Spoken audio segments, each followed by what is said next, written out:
Baie welkom by Versteekte Juwele. Vir Christene is dit baie belangrik dat Jesus Christus die pad, die weg na die Vader toe is. Maar wat ons dikwels verwaarloos is dat ons in dieselfde teks hoor dat hy ook die lewe is.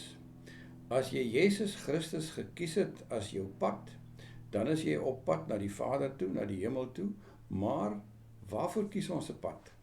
As jy by 'n vurk in 'n pad kom en jy kies jou rigting, wat doen jy dan? Sit jy net en kyk na die pad voor jou? 'n Pad is daar om te volg, om mee voort te gaan.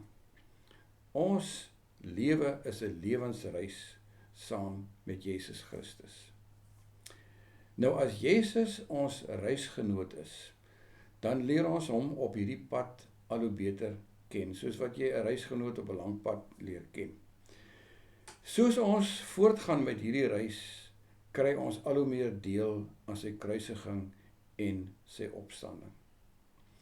Die ou mens word al hoe meer afgesterf, sodat die nuwe mens wat ons in Christus is, al hoe meer kan opleef. As ons op pad is hemel toe, dan bly ons nie stil sit nie.